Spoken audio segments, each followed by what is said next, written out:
Bismillahirrahmanirrahim. Bismillahirrahmanirrahim. Assalamualaikum warahmatullahi wabarakatuh. Alhamdulillahilladzi arsala rasulahu bil huda wa dinil haqq wa yudhhirahu 'ala dini kullihi wa kafa billahi shahida.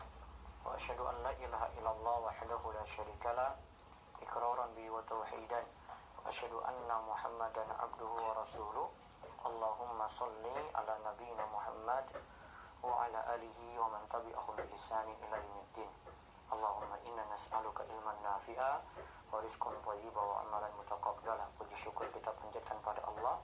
Selawat dan salam semoga tercurah pada Nabi kita Muhammad sallallahu alaihi wasallam. Baik, pemirsa sekalian yang semoga senantiasa dirahmati oleh Allah, begitu juga rekan RTV dan channel TV yang menyiarkan kajian pada kesempatan pagi ini, dan yang juga menyiarkan dari Zoom, Kobar, Islam Academy, dan semua pihak yang turut serta membantu pelaksanaan kajian rutin kita setiap pagi.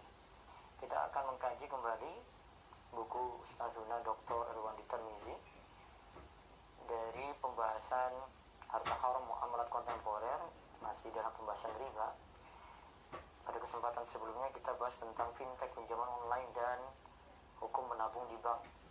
Pada pagi ini kita akan lihat dua bahasan. Pertama, bahasan singkat dari beliau dari pembahasan hukum menerima hadiah dari bank hasil undian. Hukum menerima hadiah dari bank.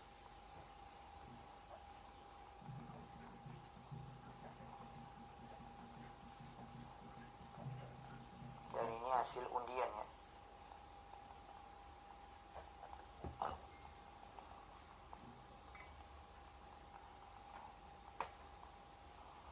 Terus yang kedua, penggunaan barang gadai oleh pihak kreditur.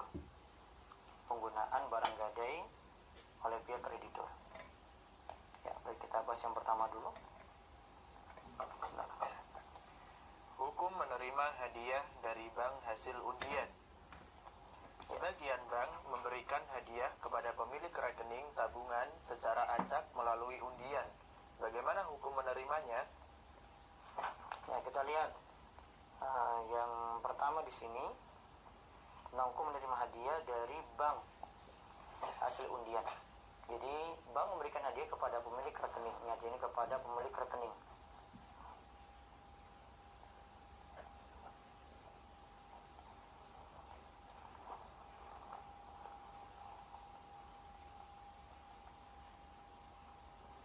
Kepada pemilik rekening tabungan secara acak. Hadiahnya itu secara acak.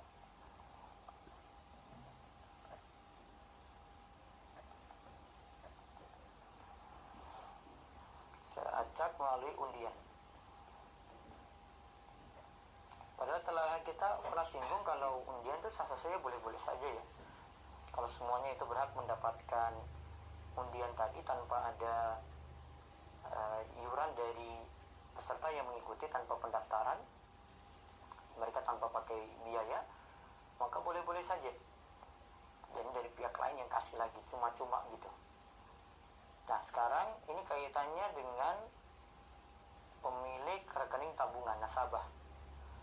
Ya, dia dapat hadiah yang tadi diundi secara acak. Apakah boleh hadiah tadi itu dimanfaatkan? Ya, terus. Telah dijelaskan sebelumnya bahwa membuka rekening di bank hukumnya haram, namun dibolehkan dalam kondisi sangat butuh seperti contoh sebelumnya. Nah, kalau kondisi sangat butuh boleh ya. Ya, terus. Dan bagaimana jika secara kebetulan pemilik rekening ini mendapatkan hadiah undian dari bank, apakah hadiah tersebut halal? Ya, terus. Sebelum menjelaskan pendapat ulama dalam hal ini, perlu diingat bahwa akad menabung di bank dalam tinjauan fikih adalah akad pinjaman. Sekarang sekali lagi diingatkan seperti kemarin ya, akad menabung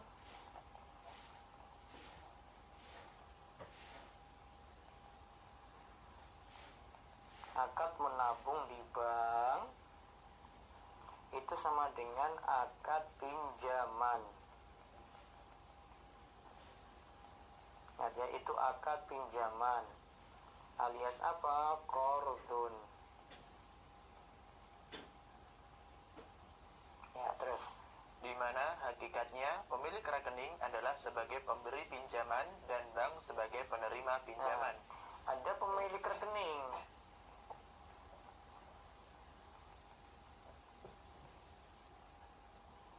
Pemilik rekening ini aslinya sebagai pemberi pinjaman dia. Sedangkan bank itu yang minjam. Jadi pemilik rekening itu krediturnya, bank itu debiturnya. Ya, hakikatnya seperti itu. Terus, dengan demikian, bolehkah menerima hadiah dari orang yang diberi pinjaman? nah sekarang si pemilik rekening ini dapat hadiah.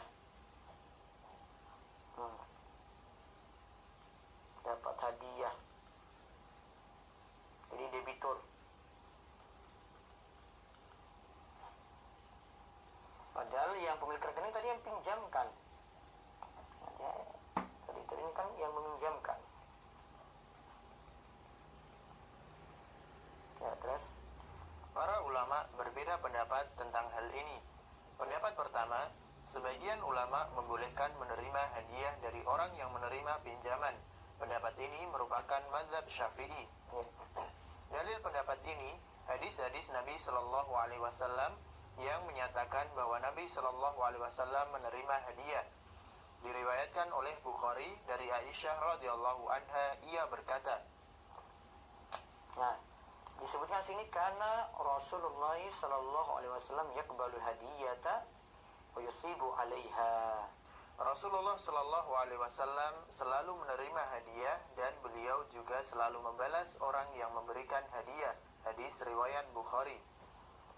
Nah, Rasulullah SAW itu biasa menerima hadiah dan beliau juga membalas. Kalau diberi seperti itu beliau balas.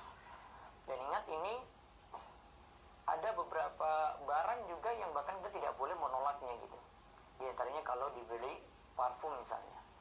Nah, namun apakah hadiah dari bank ini kepada pemilik rekening ini dianggap menjalankan hadis tadi? Yaqbalul hadiah. Nah, sekarang tanggapan. Dalil ini tidak kuat karena terdapat larangan dari Nabi Shallallahu Alaihi Wasallam untuk menerima hadiah dari seseorang yang diberikan pinjaman. Maka maksud hadis di atas bahwa Nabi Shallallahu Alaihi Wasallam menerima hadiah kecuali hadiah dari orang yang menerima pinjaman darinya. Ya. Pendapat kedua, tidak boleh memberi pinjaman uang menerima hadiah dari peminjam. Pendapat ini merupakan mazhab Maliki dan Hambali karena merupakan celah untuk menghalalkan riba. Nah, namun ini celah. Nah, tadi ada menerima hadiah, tadi ini celah untuk menghalalkan riba. Ini celah ya untuk menghalalkan riba. Ya, terus. Nabi Shallallahu Alaihi Wasallam bersabda, Nah, idza aqrada ahadukum qardan fa ahda lahu aw hamalahu 'ala dabbah fala yarkabha wala yaqbaluhu illa ayyakuna jara bainahu wa bainahu qabla dzalik. apabila seseorang di antaramu memberikan pinjaman, lalu yang menerima pinjaman memberikan hadiah kepadamu atau memintamu untuk menaiki kendaraannya, maka janganlah engkau menaikinya dan jangan terima hadiahnya, kecuali pemberian hadiah tersebut telah berlangsung antaramu dengannya sebelum engkau berikan dia pinjaman. Nah, ini yang kemarin kita bahas, gimana kalau ada yang meminjam uang pada kita, terus dia kasih hadiah cuma-cuma. Ya, dia kasih hadiah cuma-cuma. Dalilnya itu juga itu ada di pembahasan sebelumnya. Kalau misalnya keuntungan yang tidak dipersyaratkan tersebut diberikan sebelum utang dilunasi. Nah, ini kan juga masih dalam ini kita masih beri pinjaman pada pihak bank. Ya, maka hadiah yang diberi saat itu ya tidak boleh diterima berdasarkan hadis ini juga. Juga beberapa asar dari para sahabat Nabi yang melarang menerima hadiah dari orang yang diberinya pinjaman.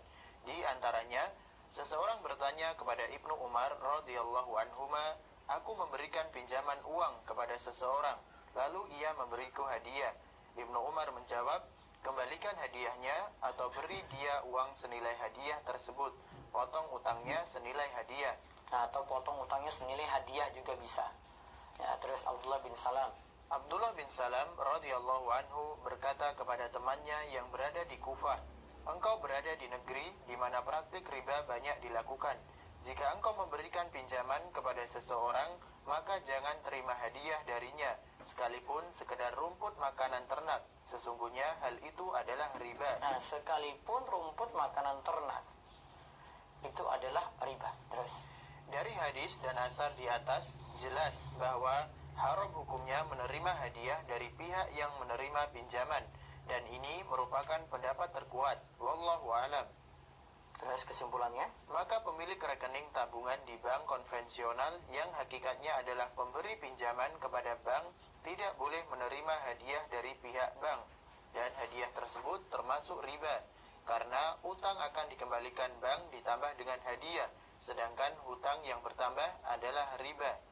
jadi karena ada utang plus hadiah tadi, ini adalah suatu yang bertambah, maka saat pengembalian ya, maka statusnya adalah riba. Ya, sekarang kita lihat penggunaan barang gadai. Ya, dibaca. Penggunaan barang gadai oleh pihak kreditur. Nah, sekarang penggunaan barang gadai. Jadi barang gadai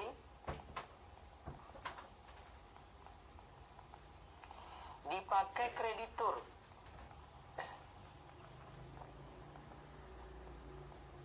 Berarti misalnya dia gadai, yang meminjam tuh gadai sawah. Sawah ini dipakai oleh yang memberikan pinjaman.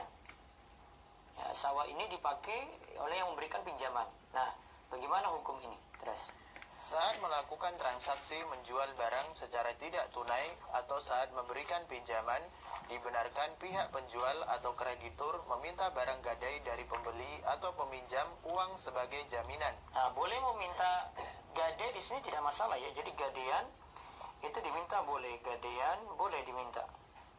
Terus, Allah berfirman, wa in kuntum ala safarin wa lam tajidu katiban farihanun maqbudah. Jika kamu dalam perjalanan dan bermuamalah tidak secara tunai, sedang kamu tidak memperoleh seorang penulis, maka hendaklah ada barang gadai yang dipegang. Al-Baqarah ayat 283. Farihanun maqbudah.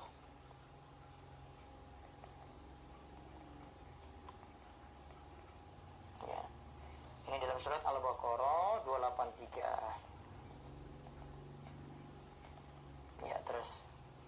Bila jatuh tempo pelunasan dan pihak yang berhutang tidak melunasi tanggungannya, maka barang gadai boleh dijual, lalu dipotong utang dan sisanya dikembalikan ke pemiliknya. Ya. Jadi misalnya pas jatuh tempo utang ini belum lunas, maka boleh tadi barang gadaian ini dijual.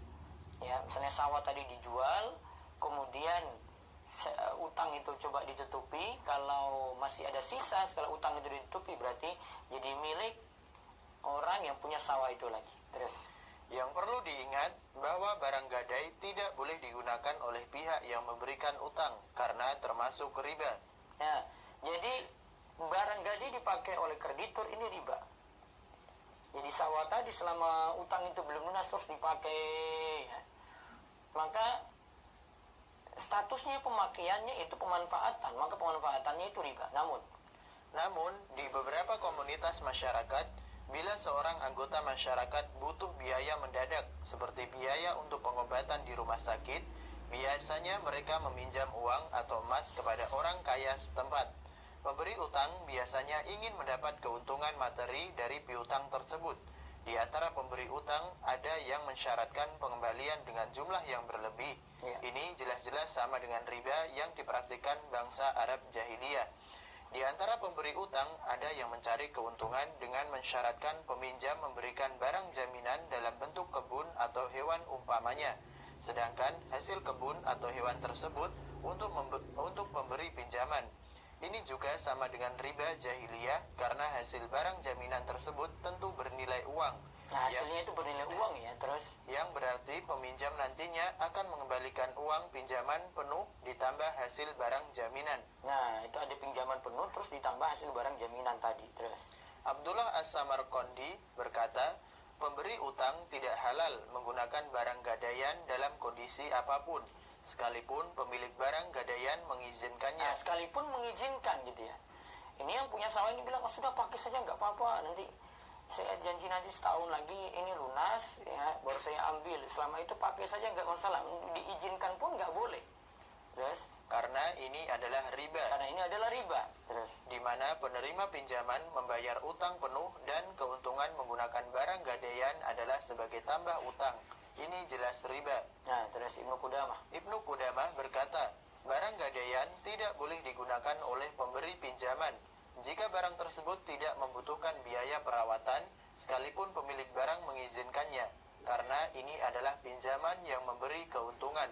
Hukumnya adalah haram, kecuali pengguna barang gadai memberikan imbalan. nah kecuali pengguna barang gadai tadi yang berikan pinjaman, dia pakai itu sawah ya, terus dia bilang ini uang sewanya gitu ya, ini uang sewanya, nah itu nggak masalah ya, karena dia statusnya bukan pakai cuma-cuma, namun dia memang mau menyewa atau dia mau memakai itu. Terus Imam Syafi'i berkata, Imam Syafi'i berkata, wa in kana aslafahu alfan ala ayyarhanahu biha rohnan wa syaratal murtahin li nafsi manfaatan ar-rohni fasyartu batilun li anna dzalika ziyadatun fis salafi.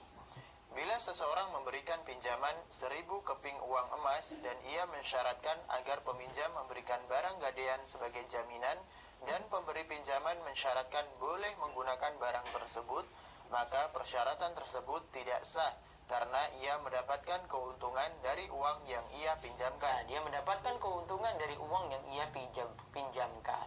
Terus AAOIFI dalam Mikyar Rohan pasal 3.2.9 memutuskan wala yajuzu lil murtain al intifa'u bil marhun biduni iwadin mutlaqan bi izni rahini aw bi ghairi iznihi wa yajuzu bi ajril misli idza kana bi izni rahin wa wajhu adami jawazi intifa'il murtahin bil marhun illa bi iwadil misli tajannubur riba.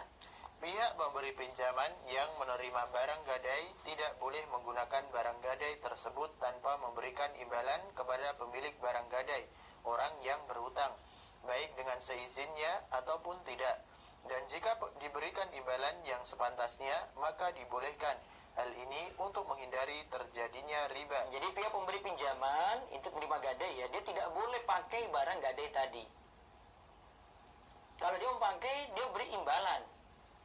Cuma-cuma nggak boleh. Ya, dia beri imbalan kepada pemilik barang gadai tadi, orang yang berutang. Terserah dia izinkan atau tidak gitu. Pokoknya dia pakai, ya dia ganti.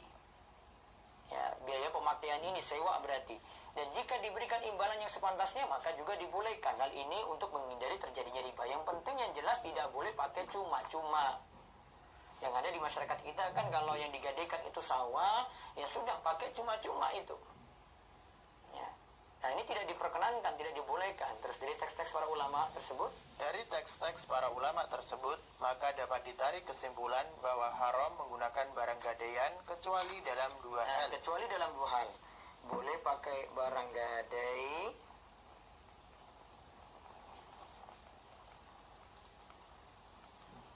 dalam dua hal. Terus Pemberi pinjaman telah mengeluarkan biaya perawatan untuk barang gadaian, seperti ia telah memberikan rumput untuk sapi yang digadaikan. terus Hal ini dibenarkan karena biaya perawatan sebagai imbalan dari pemanfaatan barang. Nah, jadi misalnya gadainya itu sapi. Terus sapi ini butuh perawatan, ya.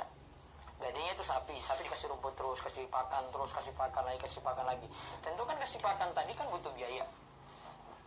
Maka dia boleh manfaatin sapi tadi cuma sekadar sama dengan biaya rumput yang dia keluarkan.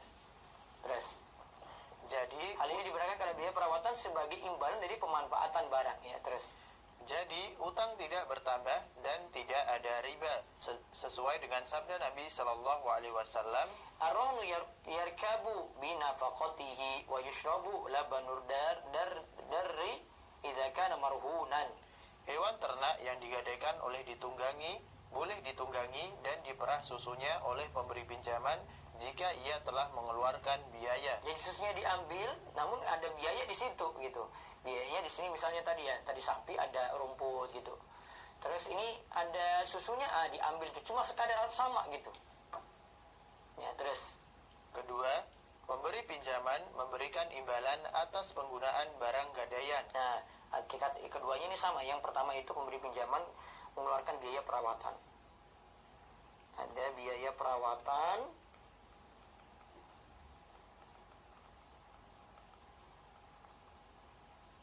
Ya, biaya perawatan terus dimanfaatkan juga sesuai biaya perawatan ini. Ada biaya perawatan itu sama dengan pemanfaatan.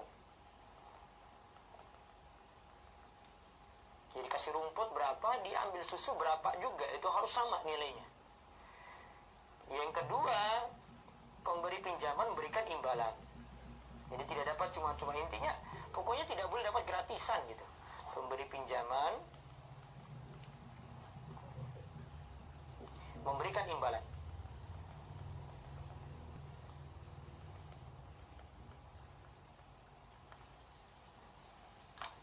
Misalnya digadai motor gitu ya, digadai motor ini, katanya butuh servis, ya ini ditahan nih motor ini, terus butuh servis. Ya, akhirnya yang beri pinjaman tadi, ya dia servis motor tersebut. Dia servis motor tadi, berarti dia keluarkan biaya. Maka dia boleh dapat manfaat dari motor ini cuma sekadar biaya servis tadi, tidak boleh lebih daripada itu. Intinya dia tidak boleh memanfaatkan motor tadi gratisan. Terus pemberi utang sering mengajukan pertanyaan, bila hal ini diharamkan, lalu apa keuntungan untuk saya dari meminjamkan uang atau emas tersebut? Nah, terus untuk uang, untung untuk saya itu apa kalau begitu? Ini jawabnya Ustaz Fandi bilang. Orang kaya yang beriman kepada Allah dan hari akhir seharusnya tidak akan mengajukan pertanyaan ini, karena meminjamkan uang kepada orang yang sedang membutuhkan merupakan amalan yang dicintai Allah, dan Allah yang akan memberikan keuntungan untuknya, bukan peminjam yang sedang berada dalam kesusahan. Ya. Nabi SAW bersabda, "Ma min muslimin yuqridu musliman qardan marrataini illa kana kasodaqatiha marratan."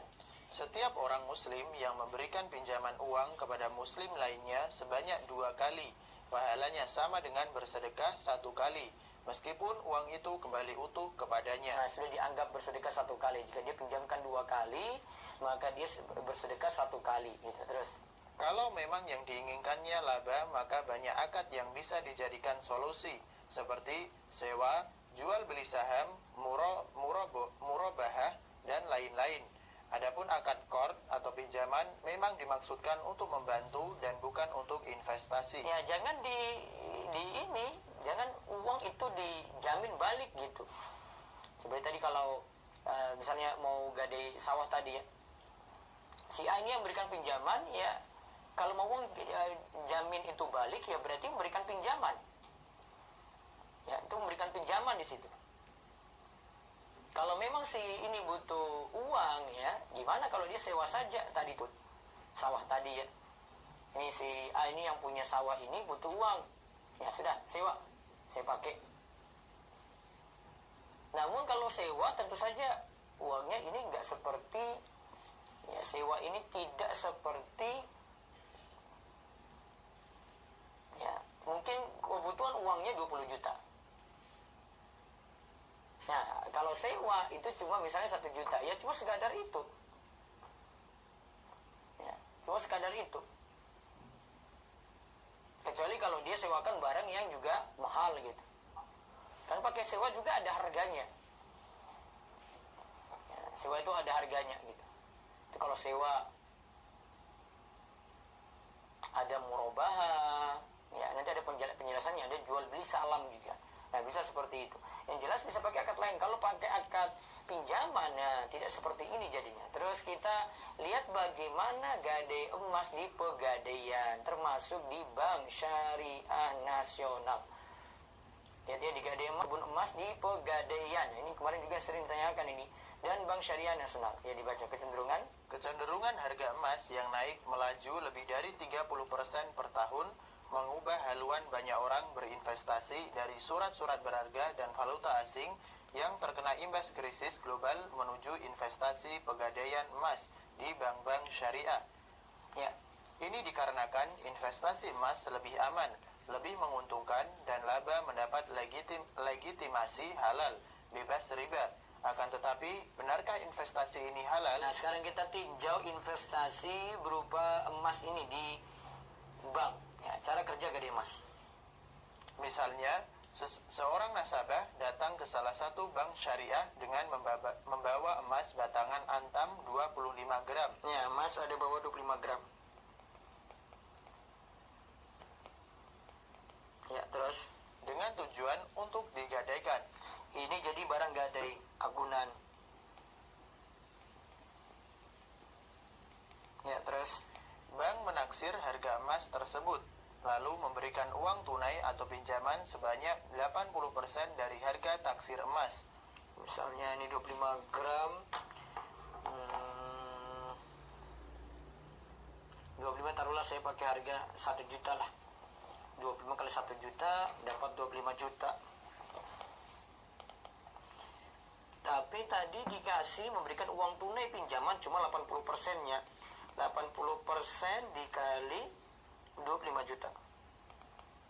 Ya, terus Akad ini disebut akad qard atau pinjam meminjam. Kemudian bank syariah membebankan biaya penyimpanan dan keamanan emas gadai kepada nasabah. Akad kedua ini disebut ijarah atau baik, sewa. ya. Ada situ akad qard. Qard itu dapat pinjaman uang tadi ya. Tadi akhirnya 25 juta kali 80%.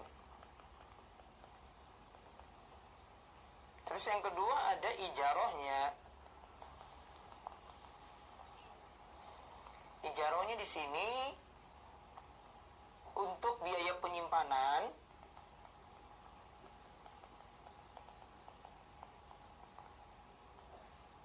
Untuk biaya penyimpanan, kemudian untuk keamanan. Nah, ada lagi biaya sewa tadi. Berarti ada dua hal di sini, ada qard, ada ijarah.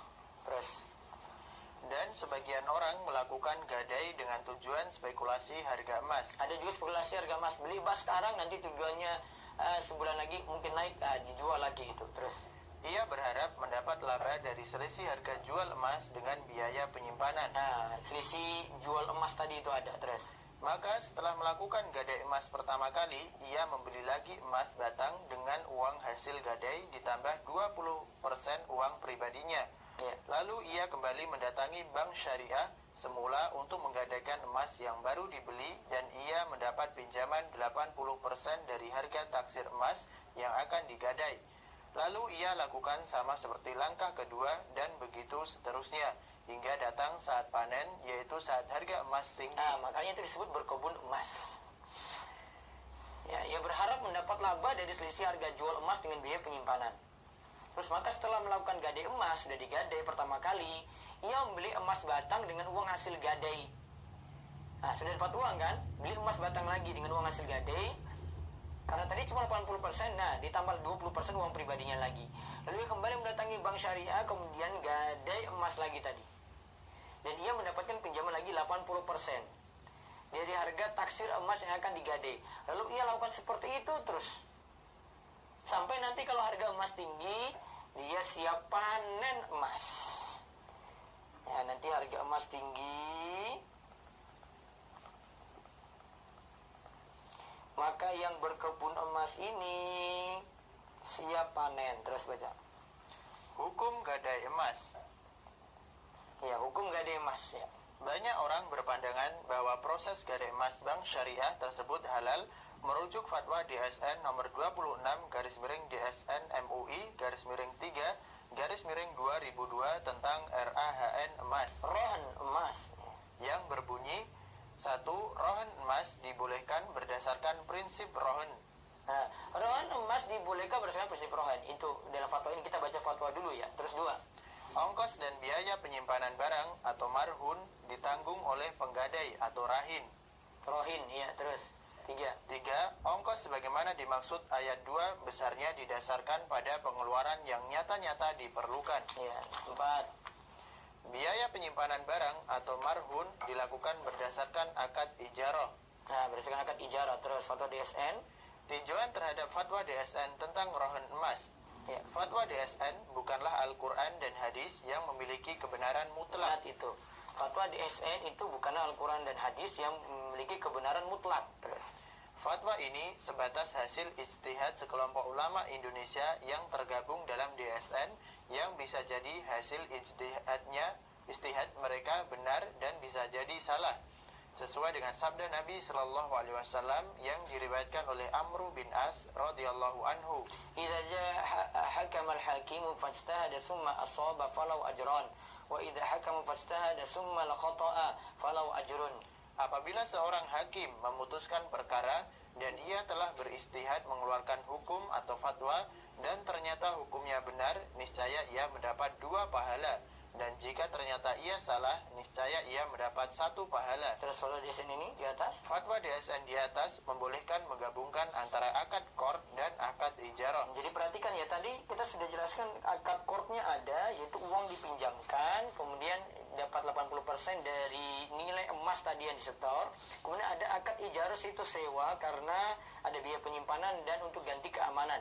Nah, dapat ada akad ijarah. Maka digabungkanlah qard dan ijarah ini. Terus akad qard terjadi saat bank syariah memberikan pinjaman kepada nasabah dengan jaminan emas. Terus, sedangkan akad ijarah terjadi saat bank menyewakan tempat penyimpanan emas atau marhun dan mengambil upah dari akad sewa ini. Ya, terus. Penggabungan akad qard dan ijarah bertentangan dengan hadis Nabi Shallallahu Alaihi Wasallam. Nah, ini sekarang penggabungan 2 akad ini, qard itu sifatnya tolong menolong, ijarah itu sifatnya tarik untung.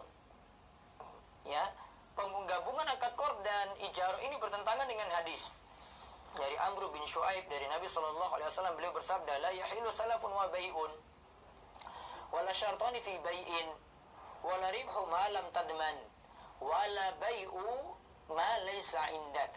Ya. Tidak halal menggabungkan antara akad pinjaman dan jual beli. Tidak halal 2 persyaratan dalam 1 jual beli. Tidak halal keuntungan barang yang tidak dalam jaminanmu, dan tidak halal menjual barang yang bukan milikmu. Ya.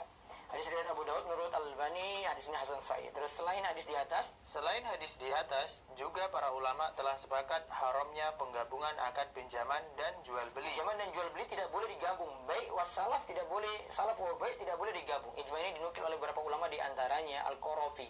Wa bi ijma'il ummati ala jawazil bai'i wa salaf muftariqaini wa tahrimuhuma mustami'aini li dzari'ati riba. Umat Islam telah sepakat bahwa boleh hukumnya jual beli dan utang piutang yang terpisah kedua akad tersebut. Akan tetapi haram menggabungkan kedua akad tersebut dalam 1 akad, karena ini merupakan celah untuk terjadinya riba. Nah, itu celah untuk terjadinya riba. Ya, terus pernyataan yang sama juga dinukil oleh Az-Zarkashi dalam bab pembahasan Sadduz Zari'ah, larangan terhadap sarana. Perlu diingat bahwa akad ijarah termasuk bagian dari akad jual beli, karena hakikat ijarah adalah jual beli jasa. Akad ijarah itu jual beli jasa. Tadi ya, penyimpanan itu jasa penyimpanan ini kan yang diganti. Ya, terus. Maka menggabungkan antara akad ijarah dan akad qard sama hukumnya dengan menggabungkan akad jual beli dan akad qard. Nah, ijarah kan ada itu beli jasa. Kalau akad jual beli ya dapat untung juga, maka akad jual beli dan akad qard atau akad ijarah dan akad qard itu kalau digabungkan hukumnya terlarang. Terus berdasarkan di sini, maka OIFI dalam panduan lembaga keuangan syariah melarang penggabungan akad qard dan akad ijarah dalam 2 pasal mereka sebut. Coba dibaca. Yang pertama, Mikyar tentang qard dalam kurung 19 tentang qard ayat 7 yang berbunyi, lembaga keuangan syariah tidak dibolehkan mensyaratkan akad bai atau jual beli, akad ijarah atau sewa, atau akad muawadhah lainnya yang digabung dengan akad qard. Akad muawadhah itu akad yang dapat untung di dalamnya. Lawannya itu akad tabarruat yang cuma-cuma, hadiah itu cuma-cuma. Namun ini akad muawadhah digabungkan, ada ijarah, sewa dengan utang digabung, atau ada akad beli, jual beli dengan utang itu digabung. Nah, ini nggak boleh. Terus karena dalam jual atau sewa Biasanya pihak debitur sering menerima harga di atas harga pasar dan ini merupakan sarana untuk terjadinya riba atau pinjaman pihak debitur itu ya, yang meminjam itu dapat harga di atas harga pasar dan ini merupakan sarana untuk terjadinya riba. Itu pinjaman yang mendatangkan keuntungan bagi kreditur. Nah, biasanya lebih tinggi. Nah, terus 2. Mikyar 25 tentang penggabungan beberapa akad dalam satu akad, ayat 4 yang berbunyi, persyaratan boleh menggabung beberapa akad. Bila tidak terdapat larangan syariat, maka tidak boleh menggabung antara akad qard dengan akad baik, karena penggabungan akad qard dengan baik merupakan sarana untuk terjadinya riba. Dan juga ijma para ulama bahwa seorang kreditur yang mensyaratkan kepada debitur bahwa debitur harus menyewakan rumahnya kepada kreditur, maka akadnya dihukumi batal dan haram. Nah, lihat ya, di sini misalnya ijma para ulama bahwa seorang kreditur yang memberikan pinjaman ya, menyaratkan kepada debitur yang minjem bahwa debitur harus menyewakan rumahnya kepada kreditur, maka akadnya dihukumi batal dan haram. Karena situ tergabung apa? Bai' wassalam. Ya, tergabung bai' wassalam di situ. Bisa jadi dia dapat harga sewa lebih murah ini, yang krediturnya minjamkan uang ini, yang mau minjamkan uang, ya dia dapat biaya sewa lebih murah, dia tuntut di situ. Saya kan sudah pinjamkan uang padamu ini, masa saya harganya segitu? Nah, terus dari urian di atas, dari uraian di atas jelas bahwa fatwa DSN yang membolehkan penggabungan antara akad qard dan akad ijarah bertentangan dengan fatwa Dewan Syariah Internasional untuk lembaga resmi keuangan syariah internasional. Dan bukan sekedar itu, bahkan juga bertentangan dengan hadis Nabi Shallallahu Alaihi Wasallam yang merupakan sumber seluruh fatwa. Maka penulis mengusulkan agar ayat 4 dalam fatwa DSN tentang rohen emas perlu dikaji ulang. Nah, ayat keempatnya itu ya, biaya penyimpanan barang tadi ya, pemarhun dilakukan berdasarkan akad ijarah. Nah, ini harus ditinjau ulang lagi ya. Artinya ya bagusnya tidak ada biaya seperti itu gitu. Anggap sebagai ijarah tadi, nggak boleh. Terus adapun isi ayat 2, ongkos dan biaya penyimpanan barang marhun ditanggung oleh penggadai atau rohin. Dan ayat 3, ongkos sebagaimana dimaksud ayat 2 besarnya didasarkan pada pengeluaran yang nyata-nyata diperlukan. Masih bisa ditolerir dengan syarat bahwa ongkos tersebut tidak disyaratkan dalam akad qard. Artinya pada saat nasabah menggadaikan emas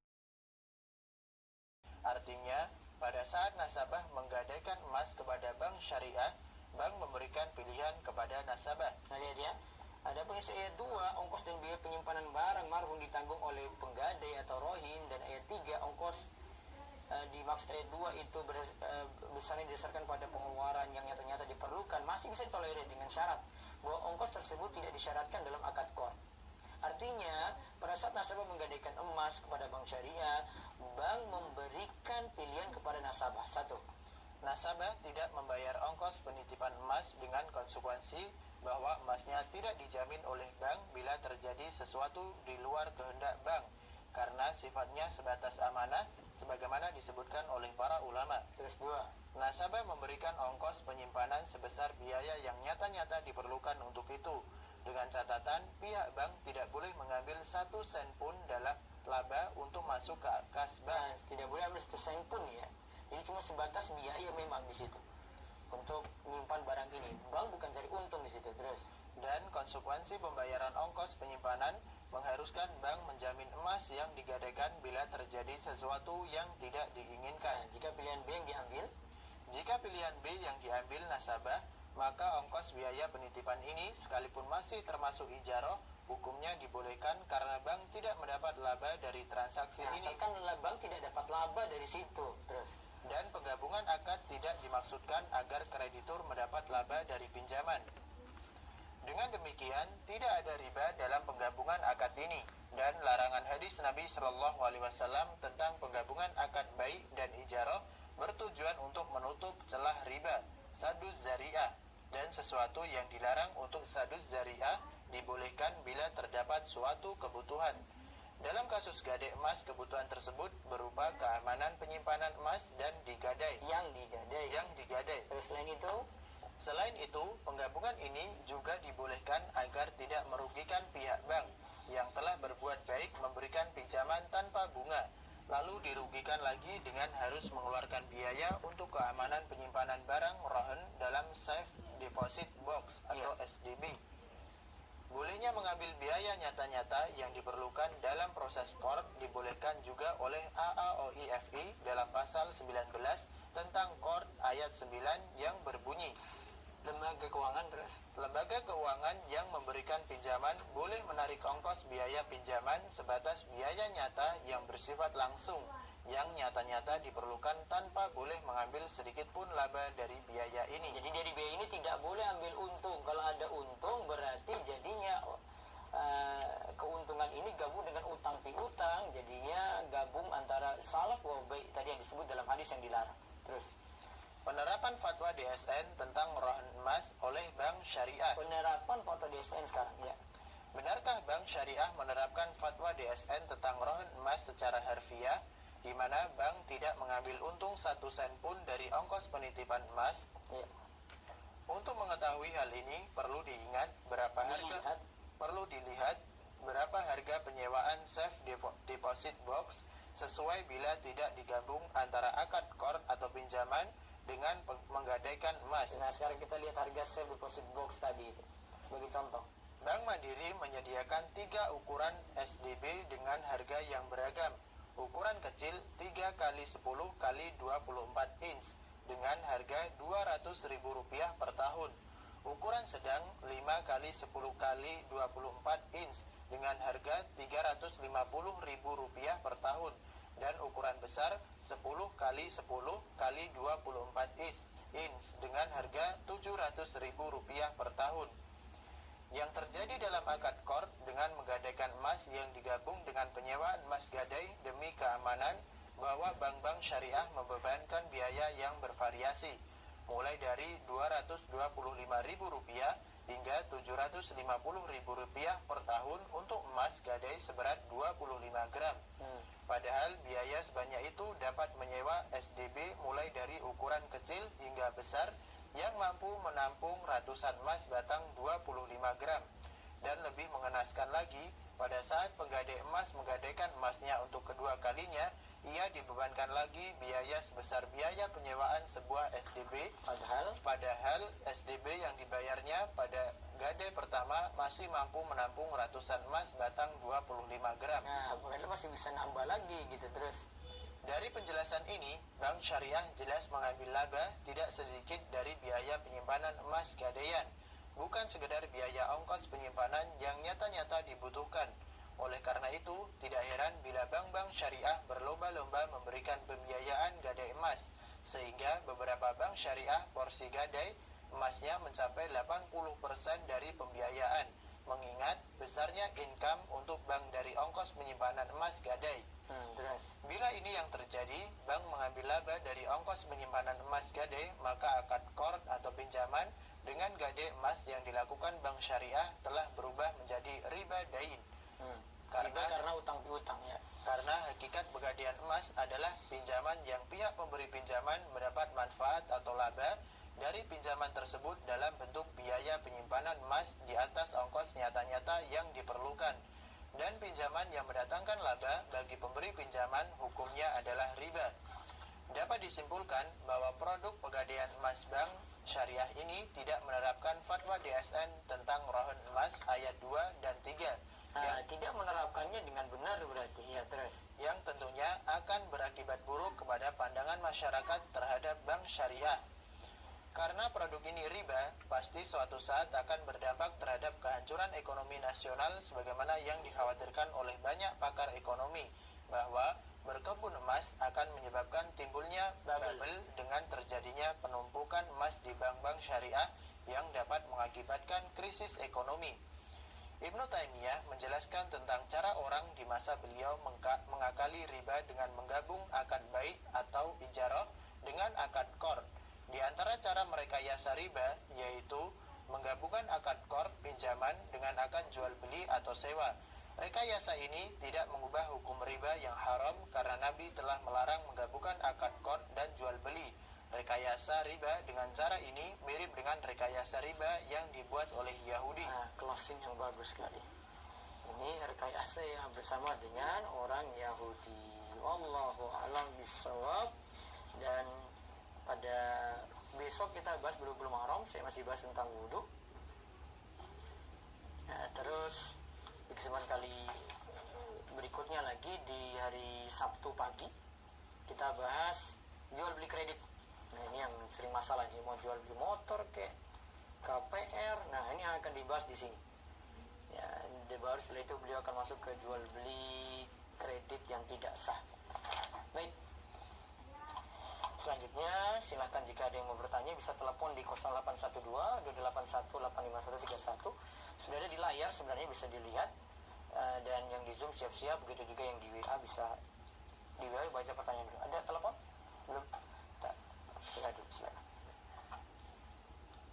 Bagaimana dengan investasi kebun kelapa yang menjanjikan setiap bulan akan dapat pasif income 2 juta, tapi tidak ada menjelaskan untuk kerugiannya, cuma pasif boleh. Income yang dibahas. Pasif income di sini kalau cuma tetap dapat seperti itu, maka kemarin seperti kita bahas di saham, dia berarti menjamin nanti dapat untung semua gitu ya, maka tidak boleh. Statusnya dari akad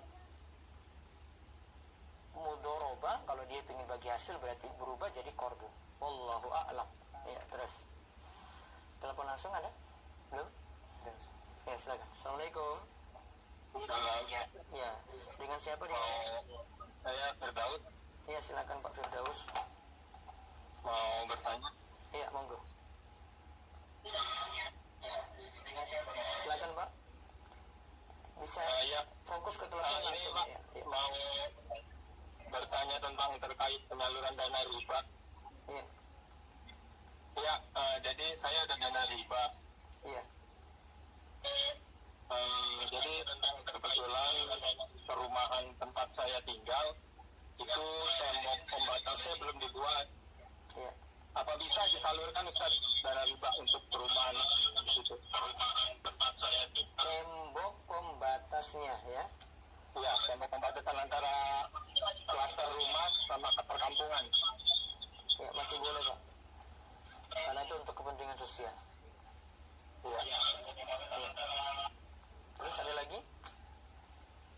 Sudah, atau kalau saya buat untuk listrik untuk di perumahan itu bisa nggak Ustaz? Tapi saya tinggal di situ. Iya, itu masalahnya tadi itu. Kalau bisa sih nggak yang ke Bapak kaitannya langsung gitu. Kalau tembok pembatas ini untuk umum, bukan untuk Bapak rasakan juga, nggak masalah gitu. Tapi kalau yang Bapak rasakan nggak boleh. Maka kesimpulan saya kalau pemanfaatan dana riba itu pertama, ya pokoknya tidak boleh disalurkan untuk dua hal. Yang pertama, yang Bapak dapat manfaat secara pribadi. Yang kedua, yang dipakai untuk membangun masjid. Dua ini nggak boleh. Selain itu dipersilakan. Tapi tembok itu saya juga memanfaatkan selain yang di perumahan itu bisa nggak Ustaz? Maksudnya karena ada tembok itu, jadi perumahan tertutup. Makanya baiknya nggak pakai dana riba Bapak, pakai dana sendiri. Oh iya. Oh iya. Makasih Ustaz. Jawabannya Ustaz. Iya Pak. Assalamualaikum. Waalaikumsalam warahmatullahi wabarakatuh. Baik, lewat WA silakan. Bagaimana dengan rekening milik orang tua yang ada bunganya, yang mana orang tua belum paham tentang riba dan sampai sekarang bunga tersebut tidak bisa diambil untuk disalurkan kepada kepentingan sosial. Bagaimana solusinya Ustadz? Ya sudah, dibiarkan di situ. Kalau bisa ditarik terus disalurkan untuk kepentingan sosial. Wallahu a'lam. Terus.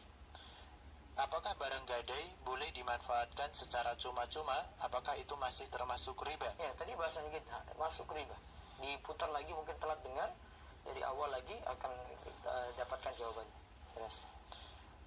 Apakah masih termasuk riba ketika akad pinjaman meminjam disepakati bahwa barang gadaian boleh dimanfaatkan oleh si peminjam? Iya, tadi mau keridoan dia tetap riba gitu, nggak dipandang mau dia senang atau tidak.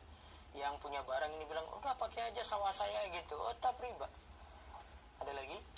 Di telepon ada, silakan. Dia tetap riba gitu, nggak dipandang. Halo, assalamualaikum. Assalamualaikum. Waalaikumsalam warahmatullahi wabarakatuh. Dengan siapa? Iya, dengan hamba Allah di Kalimantan, Ustaz. Iya, silakan Bu. Ustaz, benarkah kalau untuk mencegah inflasi, kalau kita punya uang itu menabung dalam bentuk emas, Ustaz? Belum tentu juga, Bu. Masalahnya inflasi bukan di situ. Riba itu yang bikin masalah inflasi sebenarnya, bukan karena ibu ubah jadi emas. Katanya kan biar uangnya stagnan, stabil nilai uangnya, makanya menabung emas itu. Betul kan Ustaz? Ya, bisa juga. Namun ada syarat-syarat jual beli emas itu ada syarat-syarat juga, Bu. Seperti kalau kita beli emas harus tunai gitu, nggak bisa online. Emasnya langsung kita terima, kan ada aturan-aturan juga. Oke, secara tunai gitu. Tapi Secara tunai nggak masalah. Agar uang kita itu tidak berubah nilainya, memang ya nggak harus emas itu Ustaz ya? Iya, nggak harus. Oke. Iya. Ustaz mau nanya tentang ini apa, kalau kita zikir setelah sholat itu kan kadang-kadang kita bisa ngelamun Ustaz ya, terus kita teracak itu urutannya sesuai dengan buku yang saya baca yang ciptaan dari Ustaz Yasir gitu. Itu boleh nggak Ustaz? Nggak masalah. Urutan di situ tidak baku. Yang ba'da sholat yang baku itu setelah salam langsung astagfirullah, astagfirullah, astagfirullah. Allahumma antas salam wa minkas salam tabarakta ya zal jalali wal ikram. Nah, setelah itu bacaannya bebas. Mau urutannya mana boleh? Boleh. Oke. Ya. Kemudian Ustadz ini tentang wudhu. Wudhu itu kan saya dengar kemarin itu berarti kan airnya sedikit pun boleh kan? Sedikit ya, seperti satu mud yang Nabi SAW praktekkan ya, boleh. Terus kemudian saya pernah dengar satu kolah itu gimana Ustadz? Itu 2 kula. Air 2 kula itu air 200 liter.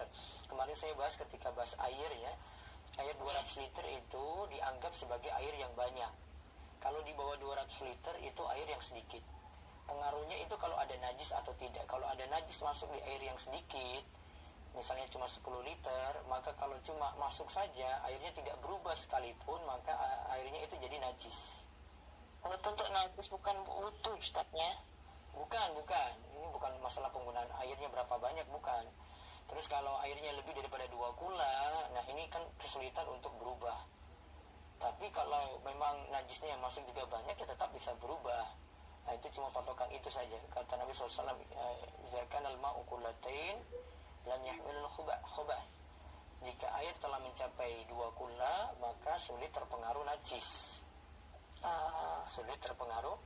Seperti itu. Ustaz lagi, Ustaz tai cicat itu kan najis. Kalau seandainya dia sudah kering, kemudian kita sapu, apakah sapunya itu ikut najis ya Ustaz? Dimaafkan ma'fu, Bu. Karena cicak itu sulit dihindari, dia layaknya hewan-hewan yang kalau itu kan kotoran-kotoran kecil juga, sulit dihindari. Ya, jadi dimaafkan.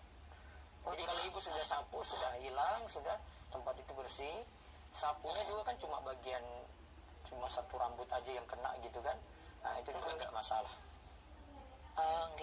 Terus kemudian kemarin tuh kalau misalnya perempuan bepergian, dia kita butuh dulu, kemudian kita pengen lagi setelah kentut. Nah ini seandainya saya pergi dari pagi, jadi ada sholat zuhur, sholat asar, apakah itu bisa dipakai berulang-ulang Ustaz?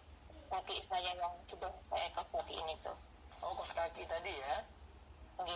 Nah, kos kaki tadi, yang penting ibu saat pagi sebelum pakai wudhu dulu, sampai cuci kaki, kakinya terbuka gitu, cuci kaki seperti biasa. Terus ibu pakai kos kaki. Kemudian kan nanti wudhunya batal siang ya, wudhunya batal siang misalnya ya. Maka ketika ulangi wudhu seperti biasa sampai kaki, bagian kos kaki yang punggung itu cukup diusap. Usap itu airnya banyak atau sedikit? Tangan cuma basah. Terus ibu ambil bagian punggung kos kaki, diusap aja. Bagian atas, bukan bagian bawah yang kena lantai. Iya. Terus itu kalau seandainya saya tempat lagi asar, tempat sama juga masih berlaku. Ibu berlaku 1 kali 24 jam dari mengusap pertama kali. Jadi kalau ibu mengusapnya misalnya jam 11, berarti sampai 11 besoknya. Kalau ibu nggak pakai dilepas gitu, jadi ibu pakai terus, tidur pun pakai, kemana-mana pakai gitu. Berlaku mengusap tadi 1 kali 24 jam. 24 jam. Terus Ustaz, kalau kita menghirup udara air ke hidung itu kan nggak maksimal, itu sah nggak? Karena kan kadang maksimal kadang enggak. Menghirup semampunya saja. Semampunya. Iya, penting ada ditarik gitu. Itu sudah keluarkan gitu. biasanya memang sebagian orang baru-baru belajar atau memang nggak biasa dari dulu gitu. Usahakan saja, biasakan aja gitu. Dan itu bagian dari sunnah, nggak sampai wajib. Wajibnya itu pas nanti membasuh muka. Nih. Ustaz, saya pernah dengar, kan saya lihat dari Ustaz Muhammad itu, kalau basuh tangan itu kan di kanan dulu 3 kali, kiri Iya. 3 kali. Iya. Kemudian saya pernah mendengar lagi dari teman saya yang sama-sama sunnah, kanan kiri kanan kiri kanan kiri, yang betul. Lebih afdol kanan dulu, karena Nabi SAW itu sebagaimana kata Aisyah, yu'jibu tayammun, menyukai mendahulukan kanan, berarti kanan rampung dulu bu, baru kemudian kiri. Dan itu yang dimaksud ketika Nabi SAW praktekkan wudhu seperti dijelaskan Utsman tuh praktekkan kanan dulu. Jadi dia bilang saya usap yang kiri gitu, berarti kanan dulu selesai. Namun kalau ada yang kanan kiri sah, sisanya tetap sah, tapi yang lebih afdol kanan dulu rampung kemudian kiri. Iya. Ustaz, kalau seandainya wudhu terus menjawab salam atau pembacaan boleh. anak itu Masih batal boleh. nggak? Nggak batal. Oh, enggak batal. Yaudah, makasih Ustaz. Jadi, Assalamualaikum. Assalamualaikum warahmatullahi wabarakatuh. Nanti pembahasan wudhu sebenarnya besok kita bahas ya di kajian pagi. Nanti bisa diikuti bagi yang ingin belajar wudhu lebih sempurna. Tadi caranya karena hadis pokok sudah kita bahas. Sekarang ini penyempurna wudhu. Ya, artikelnya sudah ada di rumahisa.com, sudah lengkap. Saya tulis ada sekitar 20-an hadis dengan syarat atau penjelasannya, itu bisa dikaji lebih jauh. Baik, di WA dulu, Zoom siap-siap. Apa hukum menjadi agen pulsa karena umumnya sekarang menggunakan e-money? Kalau tidak melakukan deposit, seolah-olah kita menjual barang pulsa yang belum dimiliki. Dan bagaimana solusi menjadi agen pulsa yang syar'i? Ya, deposit dulu baru jual. Sama seperti jual barang ya, kalau jual pulsa itu ya. Allahu a'lam. Baik, yang di ini silahkan di Zoom, monggo. Kasih bentar suara di ini. Warahmatullahi wabarakatuh. Waalaikumsalam warahmatullahi wabarakatuh. Jadi mungkin saya kasus saja Ustaz. Iya. Jadi kasusnya begini Ustaz. Jadi ada teman saya, dia butuh uang. Terus dia butuh uang 3 juta. Terus dia menggadaikan motornya. Yang motornya itu seharga 5 juta. Nah, terus saya itu kan maksudnya nggak bisa untuk menjaga amanah untuk Motor tadi. barang motor tadi gitu. Takutnya nanti kepake, dan kalau kepake kan itu riba gitu kan. Iya. Nah, jadi saya ngasih solusi bagaimana kalau misalkan ya udah saya beli motor ini 3 juta. Tapi kapan antum bisa punya duit gitu, maksudnya kapan dia bisa punya duit senilai 3 juta gitu. Jadi motor ini akan saya jual lagi ke kamu ketika kamu udah punya duit, misalkan dia punya duit 2 bulan lagi gitu. Jadi ya udah motor ini sekarang saya beli aja 3 juta, tapi nanti kita pakai akad apa itu ya, ketika dia udah salam atau apa gitu, membeli 2 bulan lagi gitu. Nah, ketika dia nggak bisa, maksudnya itu untuk agar motor ini bisa saya pakai gitu, ya udah saya beli dulu gitu. Baik. Berarti ini misalnya jenengan tapi 2 bulan lagi dia janji membeli harga motor ini seharga 3 juta gitu, bukan 5 juta kayak gitu kan. Kayak gitu Ustaz. beli motor ini 3 juta dari si B ya, terus Ya, harga pasarnya ya harga pasarnya 5 juta tadi kan. Jadi beli ini, saya beli motormu. Terus akhirnya sekarang motor pindah ke jenengan ya. nah iya. Nah, motor pindah. Terus jenengan pakai. Nah iya. Ternyata pakai. Terus nanti 2 bulan lagi misalnya, Iya kan dia maksudnya biar dia masih bisa punya motor itu dengan seharga nilai 3 juta, ya udah 2 bulan lagi itu kan, padahal harga pasar itu kan 5 juta gitu. 2 bulan lagi nanti kamu beli lagi gitu. Nah, dia beli lagi. Dia beli lagi senilai 3 juta. Dan saya janji untuk menjual lagi 3 juta gitu, bukan 5 juta gitu. Janji ya, kalau janji kan bisa dibatalkan gitu kan. Janji berarti bisa dibatalkan. Jangan mengikat. Ya maksudnya kayak gitu sih, solusi agar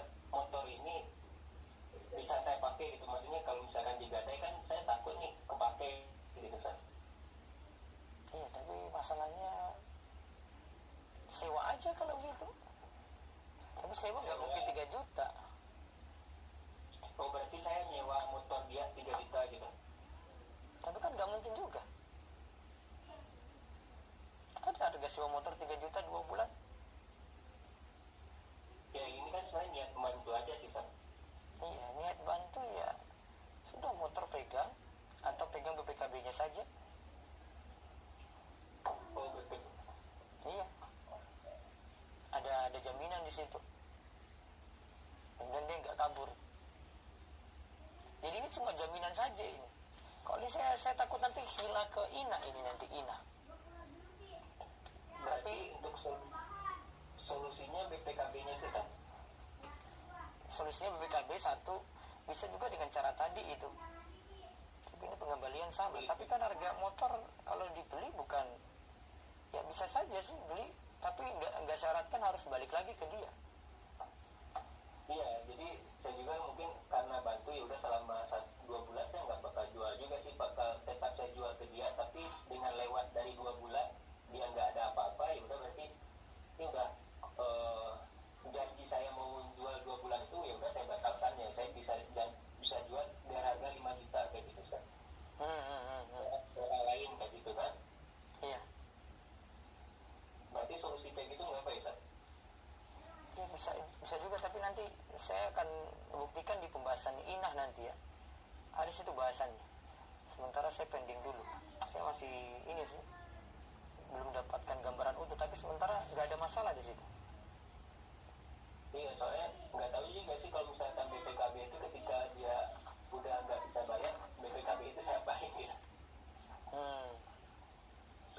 Kalau motornya dipegang, harus dipegang memang. Iya, kalau motor kan udah bisa, saya juga bisa jual nanti ke depannya gitu. Kalau BPKB, saya bingung juga sih kalau BPKB diapain gitu kan. Kalau ini nggak masalah sih yang ini tadi, wallahu alam ya. Nanti kita lihat di pembahasan Ina dan Tawaruk nanti insyaallah. Baik. Ya. Ada lagi Zoom silakan. Baik, untuk yang lain masih dengan Ibu Lina Amarta, silakan buka mic-nya. Assalamualaikum Ustaz. Waalaikumsalam warahmatullahi wabarakatuh. Jadi Tad, apa namanya, ada yang titip uang sama Ana 200 juta. Jadi uang itu Iya, ke terus? apa namanya, kepake ke dalam usaha Ana Tad, uang itu. Tapi orang yang titip uang tadi dia nggak tahu. Jadi uangnya itu kepake bercampur di dalam usaha Ana. Dalam pemikiran Ana pada saat itu, nanti kalau dia suatu waktu dia mau ambil uangnya ready, Ana sih bisa siapin gitu. Itu Ana berdosa nggak ya? Karena Ana nggak izin sama yang titip uang, yang punya uang itu. Yang dia apa? Syarat dia waktu itu bilang apa sama ibu? Dia nggak ada syarat, jadi dia itu cuma titip aja uangnya 200 juta. Karena sebenarnya itu uang mana Ustaz, tapi dia itu karena dia orang kampung, dia tuh nggak ngerti nyimpan uang di bank atau apa. Jadi karena dia karena ponakannya kan, dia naruh uang 200 juta itu di bawah tempat tidurnya kan. Nah makanya itu kan berbahaya kan. Maksudnya itu dia juga merasa nggak safety, jadi makanya dia pegangin dah itu uangnya gitu. Dia minta tolong anak yang pegangin uangnya 200 juta itu. Uang 200 juta itu katanya nanti dia mau beli rumah, cuman rumah yang mau dia beli itu uangnya belum cukup, jadi dia minta anak yang pegangin uangnya 200 juta itu. Nah uang mana itu ya itu tadi kecampur di dalam usaha anak. Kalau dia cuma nitip saja jadi wadiah, berarti tidak terjamin Bu. Kalau misalnya tiba-tiba ada yang ngerampok ke rumah ibu, 200 juta itu hilang, maka ya sudah, ludes. Tapi kalau misalnya dia titip, maksudnya adalah ini ya pakai saja, nanti pokoknya balik nanti ya, saya nanti minta lagi 200 juta tadi, berarti itu dijamin uang tadi itu balik. Yang bikin saya galau itu dia tuh nggak bilang pakai aja, dia bilang titip aja. Nah uangnya saya pakai untuk usaha, kecampur uangnya, tapi uang itu ada sejatinya. Jadi kalau misalnya dia butuh bulan depan itu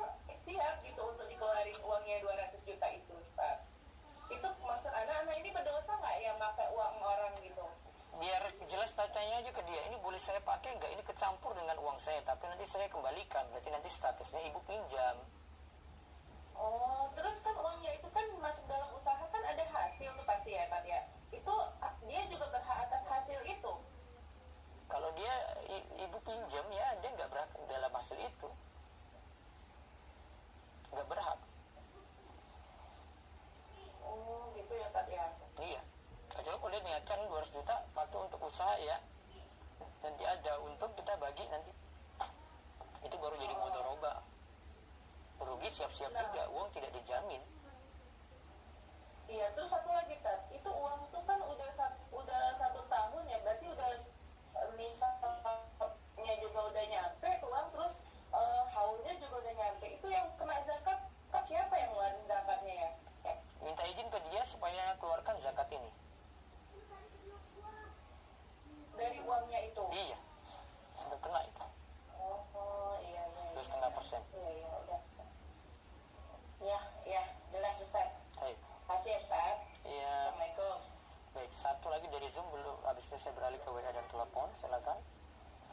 Baik Ustaz, saya bacakan via chat. Ya.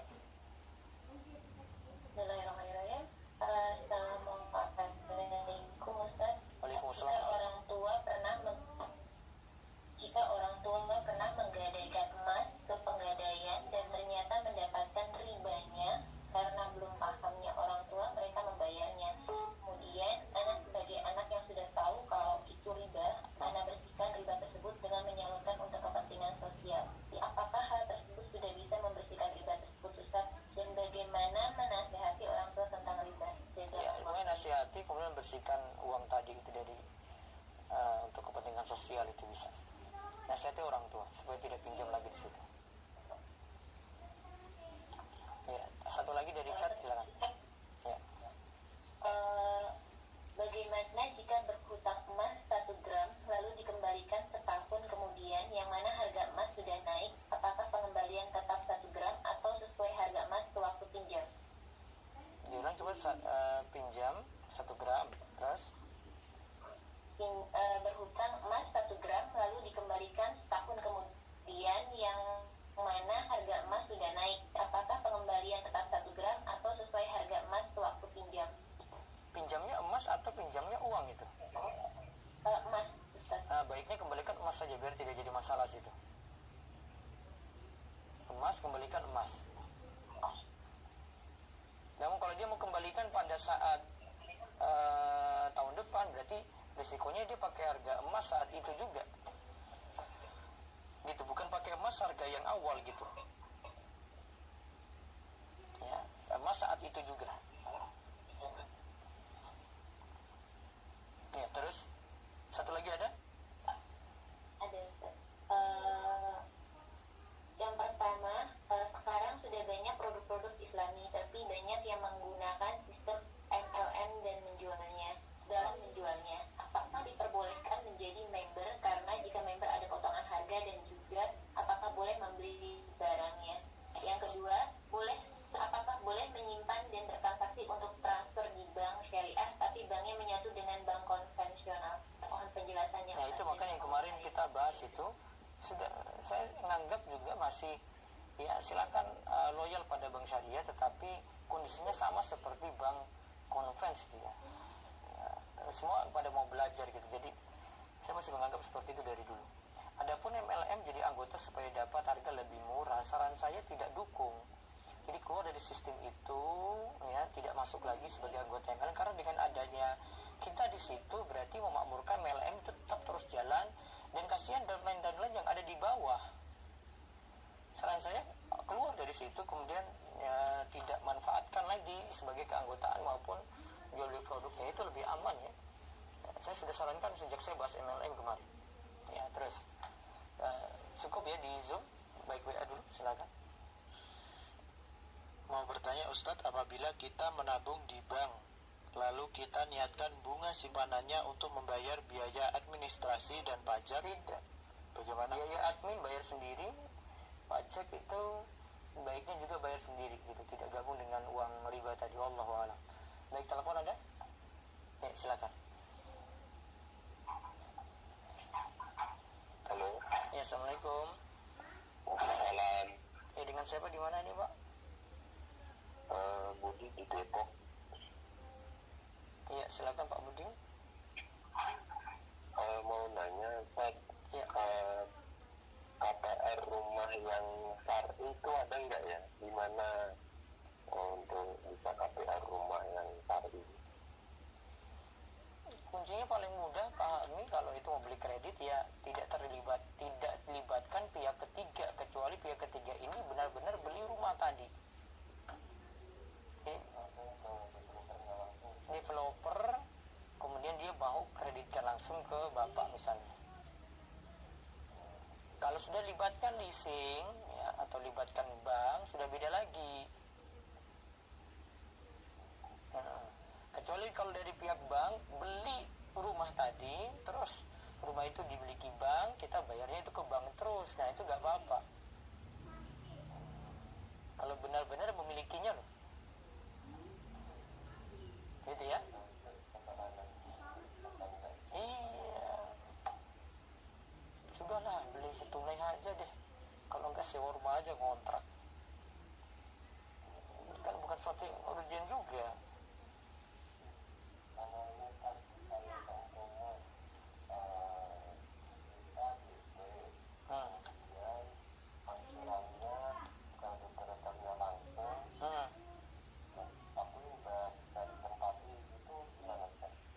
Sudah bisa ditempati, terus nanti berikutnya bayar ke developer ini terus.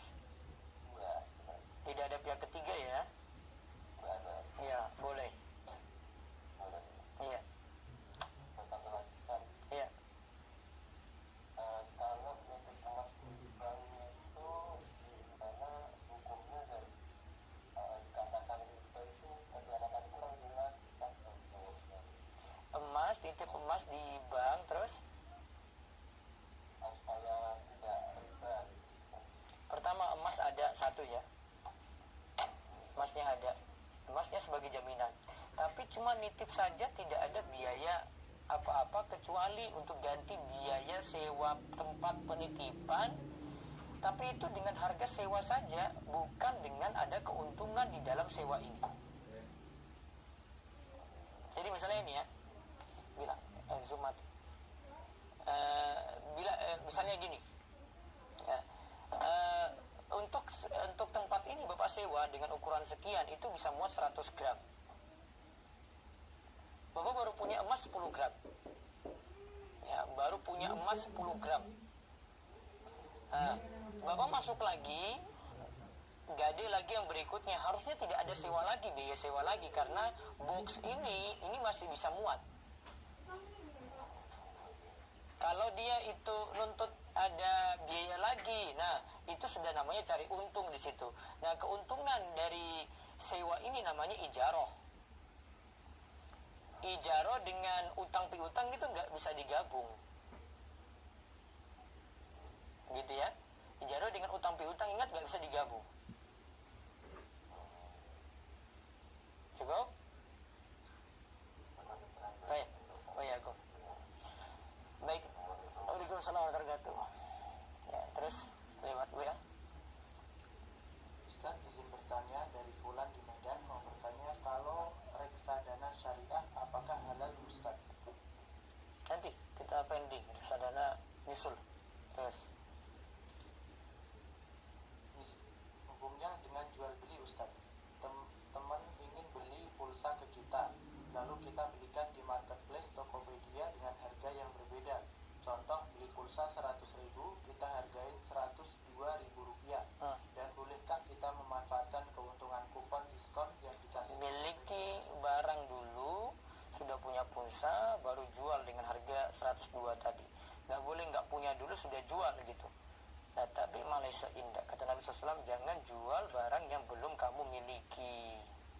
Terus Saya bekerja sama dengan teman, di mana dia memberikan modal sejumlah tertentu dan kami menyepakati bagi hasil. Akan tetapi modal tersebut sesuai kesepakatan akan dikembalikan saat usaha saya sudah maju. Apakah saya harus perbarui akadnya? Karena tidak ada akad, jika ada kerugian si pemberi modal juga menanggung. nah, coba diulang coba itu. Saya bekerja sama dengan teman, Nah, kerjasama ya. Terus di mana dia memberikan modal dia beri modal tertentu, jumlah tertentu. Terus dan kami menyepakati bagi hasil. bagi hasil. Terus Akan tetapi, modal tersebut sesuai kesepakatan akan dikembalikan saat usaha saya sudah maju. modal itu kalau dijamin balik maka statusnya jadi kordon, bukan lagi jadi mudharabah. Namun kalau modalnya tidak dijamin karena nanti ada rugi, nah itu baru mudharabah. Jadi mudharabah itu harus pemilik modal harus siap rugi. Kalau nggak siap rugi, itulah ribanya di situ. Itu pelaku riba itu takutnya rugi di situ. Ya, satu lagi. Dulu saya pernah membatalkan kontrak kerja 4 tahun di perusahaan riba, Ya, dan ada manipulasi datanya. ya, Saya didenda 90 juta, ya, tapi saya gadaikan ijazah SMA dan D3 saya. ya.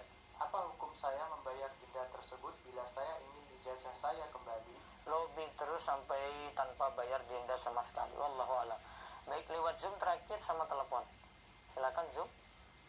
Baik, Ustaz, di layar yang ASN ada Umur Syabil. Silakan buka mic-nya. Assalamualaikum warahmatullahi wabarakatuh. Waalaikumsalam warahmatullahi wabarakatuh. Monggo Musabil. Ini mau menanyakan tentang jual beli emas, Ustaz. Ya, Ini ada saudara yang nitip beli emas tapi beda kota. ya. Itu uangnya kan dikasihnya secara langsung ketika berkunjung gitu, Ustaz. Terus minta tolong belikan. Itu nanti katanya emasnya tuh dikirimkan lewat paket, itu gimana, Ustaz? Sama dengan online atau enggak ya? Baik, sebentar. Siapa yang beli tadi? Saudara. Misalnya ibu yang punya saudara di kota lain ya, suruh beli emas dia kan? Iya, kebetulan anak sedang berkunjung ke rumah saudara ini. Terus? Terus saudara ini bilang mau beli LM gitu. Di situ di daerahnya tuh sulit beli LM-nya. Ya, terus? COD gitu, nggak ada yang bertemu langsung. Ya, terus? Jadi minta tolong belikan dengan anak yang bisa COD di kota anak. Nah, sudah. Berarti ibu yang penting transaksi langsung, ibu pegang barang. Kan sudah ibu miliki kan? Nanti kirim ke dia gak masalah. Oh nggak apa-apa, berarti Nggak apa-apa. begitu. Yang penting ketika akad beli emas ini di tempat. Mau nanti dia sudah pegang terus mau transfer ke tempat lain ya itu urusan lain. Ketika belinya saja Karena ada paket kan nggak apa-apa gitu ya, Ustaz? nggak masalah. Masih Yang penting ketika itu beli langsung. langsung saja kalau harus. Oh iya aku. Iya. Assalamualaikum warahmatullahi wabarakatuh. Waalaikumsalam warahmatullahi wabarakatuh. Ya. Terus satu lagi lewat chat sebelum saya pindah ke WA dan tutup ya silakan. Baik, lewat chat itu, Ustaz. Ya. Assalamualaikum. Waalaikumsalam warahmatullahi wabarakatuh. Bagaimana hukum meminjam uang tabungan anak di sekolah tanpa izin dari masing-masing murid, baik itu untuk kebutuhan pribadi maupun sekolah? Jazakallah khairan. Soalnya kalau statusnya itu mereka nitip, ya itu amanah ya, maka tidak boleh dipakai. Kalau itu resiko hilang, ya, bukan karena kesalahan yang pegang gitu, maka ya sudah hilang. Yang jelas sebaiknya izin dulu, karena itu punya orang ya. Itu izin dulu, kita bukan punya barang tadi. Walaupun kita nanti jamin uang itu balik. Masalahnya beberapa kasus, misalnya kas masjid itu dipakai oleh beberapa takmir gitu ya. Ketika masjid mau bangun fasilitas lagi, mau perluas, uang nggak balik-balik gitu. Jadi nggak mau tanggung jawabnya, takutnya di situ saja. Wallahu a'lam. Baik, cukup dulu terus di WA atau telepon ada terakhir. Ya, di WA silakan. Ustaz, Ana masih kurang paham perbedaan antara tidak bolehnya menggabungkan dua akad, qard dan dai, dengan bolehnya memanfaatkan barang gadai oleh pihak kreditur jika pihak kreditur mengeluarkan biaya untuk perawatan barang gadai tersebut. Iya, biaya perawatan cuma sekadar. Jadi ini misalnya tadi sapi ya, dia kasih pakan gitu ya. Misalnya biayanya 100.000. Dia cuma boleh ambil untuk susu sapi tadi, kalau ini sapi betina, dia cuma ngambil 100.000 juga. Ya, dia nggak boleh ambil susu lebih banyak daripada biaya rumput tadi. Jadi bisa dihitung-hitung kayak begitu. Ini nggak gabung karena nggak ada untung apa-apa, bukan sewa juga. Ya, ini nggak ada keuntungan, ya, imbas, sehingga tidak gabung dengan utang piutang di situ. Terakhir lewat ya, terus kita tutup. Ustaz, Ana mau tanya, jika ada teman kita yang mau nitip transfer untuk membayar utang riba, Nitip transfer bayar utang riba, ya, terus apakah itu diperbolehkan Ustaz? nitip transfer untuk bayar utang riba, apa ini bentuknya, gimana ini maksudnya? Oh, pendek dulu. Baik, itu saja, kita cukupkan. Tutup dengan doa kafaratul majlis. Subhanakallahumma bihamdika asyhadu an la ilaha illa anta astaghfiruka wa atubu ilaik. Assalamualaikum warahmatullahi wabarakatuh.